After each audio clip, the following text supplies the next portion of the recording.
to get to the heart of this country, one must examine its racial soul.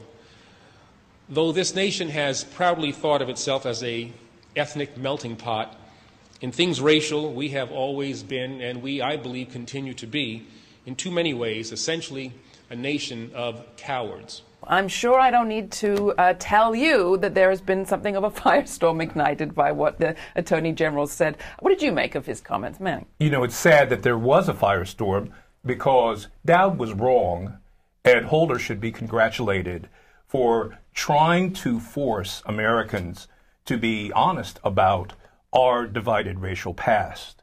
There are two narratives, stories about American history. One, everybody knows that George Washington never told a lie, that we had Honest Abe as president who freed the slaves because he loved them so much. But the reality is that there's another story that gets suppressed, and it reflects the struggles of blacks and Latinos and women and others who have been marginalized in this society. And for us to have an honest dialogue about the future of race in the country, we have to be honest about what we have collectively gone through.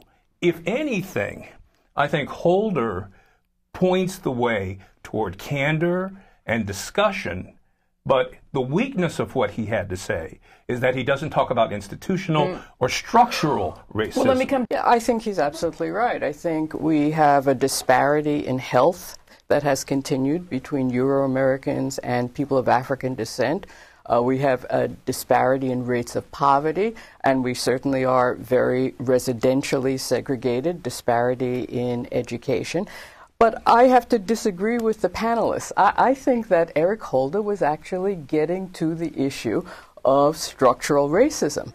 I think when he said we need to look at our history, it is the history that tells us that the U.S. was built as a racist state on the basis of racism, and that until we understand that, it's going to be difficult to move forward. And I think that's what he was saying. So I think he was dealing very specifically with structural racism. I think one of the reasons it becomes difficult for people to talk about this is because race is a relationship.